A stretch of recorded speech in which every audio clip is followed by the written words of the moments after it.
डॉली एक Indian company के लिए काम करती थी जो एक यूएस कंपनी को सर्विस प्रोवाइड करता था। ये यूएस कंपनी के तरफ से बिड प्रिपेयर करता था। तो इसका पेमेंट का टर्म्स ऐसा था कि अगर यूएस कंपनी को बिड मिले तो ये इंडियन कंपनी को 50% सैलरी का हाइक देता था एज एन इंसेंटिव, और ये इंसेंटिव इनको मंथली मिलता था। और ये बिड ओपन होता था नाइट को। ये अगर बिड यूएस कंपनी विन करता था तो इंडियन कंपनी को नेक्स्ट मंथ पे सैलरी में इंक्रीमेंट मिलता था। पर अगर ये यूएस कंपनी बिड को लूज करे तो इंडियन कंपनी का 50% सैलरी कट होता था। तो एक sudden unknown event in the night decide करता था कि नेक्स्ट मंथ पे वो 100 एम्प्लॉयज जो वो इंडियन कंपनी के लिए काम करते थे उनका सैलरी में इंक्रीमेंट होगा या फिर उनका सैलरी में कट होगा। तो बिड विन हुआ तो सैलरी डबल होता था और सब एम्प्लॉयज बहुत हैप्पी होते थे। लेकिन अगर बिड लूज हुआ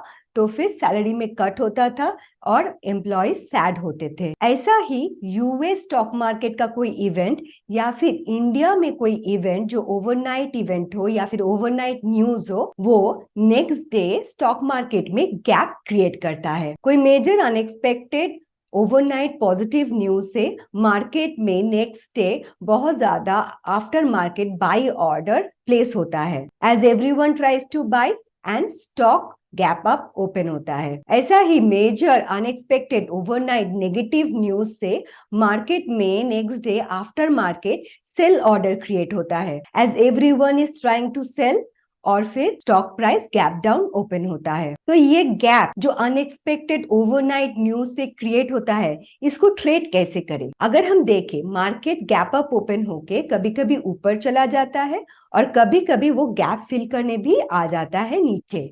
सिमिलर केस में मार्केट गैप डाउन ओपन होके कभी कभी फिर से नीचे चला जाता है एंड समटाइम्स मार्केट फिर गैप फिल करने आ जाता है और ऊपर चला जाता है। तो फिर डिसाइड करें कैसे कि लॉन्ग साइड ट्रेड लेना है या फिर शॉर्ट साइड? तो इसमें कोई फिक्स्ड रूल तो नहीं है, ये डिपेंड करता है गैप क्रिएट किधर हो रहा है। तो जैसे अगर गैप अप ओपन हो रहा है तो ये गैप अप क्या after an up trend create हो रहा है, या ट्रेंड के मिडिल पे क्रिएट हो रहा है, या फिर एक डाउन ट्रेंड के बाद ये गैप अप क्रिएट हो रहा है? और इसके ऊपर डिपेंड करता है कि मार्केट गैप अप ओपन होके ऊपर जाएगा, साइडवेज रहेगा, या फिर गैप फिल करने आ जाएगा। सिमिलरली गैप डाउन ओपन होके मार्केट नीचे जाएगा या फिर साइडवेज रहेगा या फिर गैप फिल करने आ जाएगा, वो डिपेंड करेगा ये गैप डाउन क्रिएट कहाँ पे हो रहा है। ये वीडियो में हम लोग फाइंड आउट करेंगे कि ऐसे गैप अप और गैप डाउन होने के बाद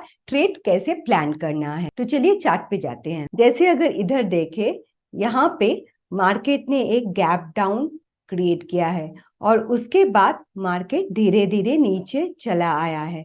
ये गैप डाउन ओपन होके एक बार गैप फिलिंग हुआ है and then market has came down. यहाँ पे एक गैप डाउन है, मार्केट में इधर भी एक गैप डाउन है। लेकिन यहाँ पे क्या हुआ, मार्केट ने गैप डाउन ओपन किया, उसके बाद उस दिन तो नीचे गया, लेकिन उसके बाद क्या हुआ, मार्केट ऊपर चला गया। तो फिर डिसाइड कैसे करें कि यहाँ पे कैसे ट्रेड प्लान करना है?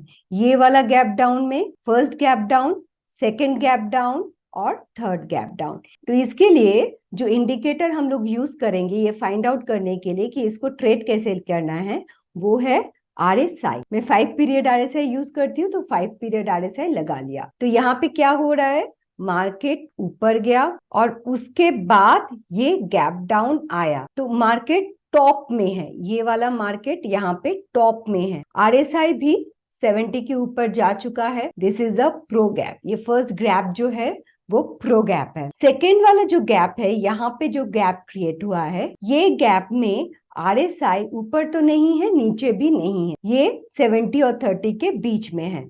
तो ये दर्शाता है कि ये ट्रेंड में जो डाउन ट्रेंड था निफ्टी में, उसका कहीं पर मिडिल में ये गैप क्रिएट हुआ है। और नीचे का जो गैप है, यहाँ पे जो गैप है, ये वाला थर्ड गैप जो है, इसमें क्या हुआ, मार्केट नीचे आया, ऊपर आया, नीचे आ गया, ये एकदम बॉटम में ये गैप क्रिएट हो रहा है। तो फिर से देखते हैं, इसको हटा देते हैं सब। ये गैप जो क्रिएट हो रहा है, ये बॉटम में गैप हुआ है और ये RSI भी 30 के नीचे जा चुका है। तो ये दर्शाता है कि मार्केट में स्ट्रेंथ नहीं है फर्दर नीचे जाने का। तो ये गैप जो क्रिएट होता है वो लास्ट मोमेंट में सेलिंग के लिए गैप क्रिएट होता है कि लास्ट मोमेंट में जो नॉविसेस है वो सेल करते हैं क्योंकि उनको यहां से यहां तक का मार्केट मिस हो जाता है। तो फियर ऑफ मिसिंग आउट ये गैप क्रिएट करता है और ये गैप होता है, इस गैप को, इसको जैसे हम लोग फर्स्ट गैप को प्रो गैप बोलते हैं क्योंकि ये प्रोफेशनल्स द्वारा क्रिएट होता है। ये गैप को बोलते हैं नोविस गैप क्योंकि ये एकदम मार्केट का एंड में क्रिएट हो रहा है, बॉटम में ये गैप डाउन क्रिएट हो रहा है और ये प्रोफेशनल गैप्स नहीं होता, ये प्रो द्वारा नहीं होता, ये नोविसेस द्वारा होता है। जो fear of missing out factor market में क्रिएट होता है उसके लिए होता है। तो अब गैप डाउन देख लिया, अब देखते हैं कि गैप अप किधर क्रिएट हो रहा है। एक गैप अप हुआ है इधर, यहाँ पे मार्केट नीचे आ रहा था, उसके बाद गैप अप हुआ है, RSI भी नीचे है। तो ये हो गया फर्स्ट वाला गैप, हो गया प्रो गैप क्योंकि मार्केट नीचे आ रहा था, बॉटम आउट हो गया मार्केट और फिर ये गैप क्रिएट हुआ। सेकेंड जो गैप हुआ है, यहाँ पे एक गैप हुआ है, ये हो गया हमारा बीच में, मार्केट का ट्रेंड था यहाँ से यहाँ तक, उसके बीच में एक गैप क्रिएट हुआ है।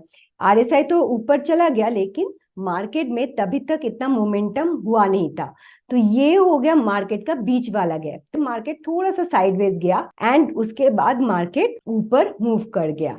लेकिन अगर थर्ड वाला गैप हम देखें, थर्ड वाला जो गैप है वो कहाँ पे क्रिएट हो रहा है, वो मार्केट के टॉप में क्रिएट हो रहा है, एकदम टॉप में ये गैप क्रिएट हुआ है और RSI भी बहुत ऊपर चला गया है, 70 के ऊपर बहुत ऊपर चला गया है और इसके लिए ये गैप हो गया नोविस गैप क्योंकि ये फियर ऑफ मिसिंग आउट से क्रिएट होता है। मार्केट ने ऑलरेडी ऊपर चला गया तो जो लोग भी एंटर नहीं किए हैं वो लोग लास्ट मोमेंट में एंटर करते हैं और इसीलिए ये गैप क्रिएट होता है। तो इसके बाद क्या किया, मार्केट ने ये गैप फिल किया और फिर नीचे आ गया। देखना है कि गैप किधर क्रिएट हो रहा है based on RSI and based on the overall market scenario. पूरा मार्केट का स्ट्रक्चर देख के देखना है कि मार्केट बॉटम आउट होके गैप अप ओपन हो रहा है या फिर ट्रेक अप ट्रेंड के बीच में गैप क्रिएट हो रहा है या फिर एकदम टॉप पे गैप क्रिएट हो रहा है। सिमिलर केस में गैप डाउन में भी देखना है मार्केट टॉप में है तब गैप डाउन ओपन हो रहा है या फिर मार्केट का डाउन ट्रेंड के बीच में गैप डाउन ओपन हो रहा है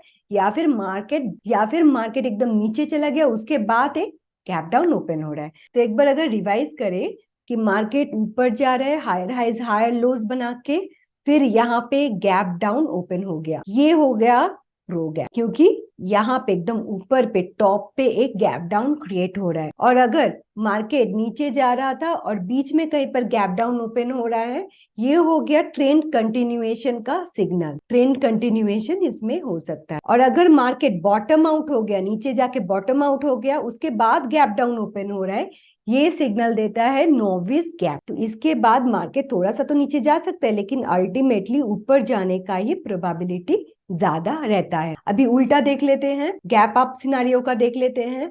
मार्केट अगर नीचे जा रहा था और उसके बाद गैप डाउन ओपन हुआ, गैप अप ओपन हुआ, तो ये हो गया हमारा प्रो गैप। अगर मार्केट ऊपर जा रहा था और बीच में कहीं पर गैप अप ओपन हुआ, ये होता है ट्रेंड कंटिन्यूएशन सिग्नल की उसके बाद ट्रेंड कंटिन्यू करेगा, फिर से ऊपर जाएगा। और अगर मार्केट एकदम टॉप पे है उसके बाद कहीं पर गैप अप ओपन हो रहा है, इसको बोलते हैं हम लोग नोविस गैप क्योंकि ये एकदम टॉप पे ये गैप क्रिएट होता है। हम लोग प्रो गैप के समय गैप के दिक में ट्रेड करेंगे, so in the side of the gap हम लोग प्रो गैप में ट्रेड करेंगे। अगर नोविस गैप हो रहा है तो फिर हम लोग गैप के ऑपोजिट में ट्रेड करेंगे। अगर गैप अप हो रहा है तो डाउन ट्रेंड में, अगर गैप डाउन हो रहा है तो अप ट्रेंड में ट्रेड करेंगे। तो नोविस गैप में गैप के ऑपोजिट में ट्रेड करें। तो ऐसे करके हमें फाइंड आउट करना है कि गैप अप और गैप डाउन मार्केट में कहाँ पे क्रिएट हो रहा है। वो गैप अप ओपन हो रहा है तो वो स्विंग हाई को क्रॉस करके ओपन हो रहा है, अगर गैप डाउन ओपन हो रहा है तो वो स्विंग लो को क्रॉस करके ओपन हो रहा है कि नहीं, ये सब फाइंड आउट करके फिर गैप अप और गैप डाउन ट्रेड करना है। मोस्ट ऑफ द सिनारियोज जैसे होगा कि गैप फिलिंग करने के लिए आ जाएगा क्योंकि गैप एक सपोर्ट या फिर रेजिस्टेंस जैसा काम करता है।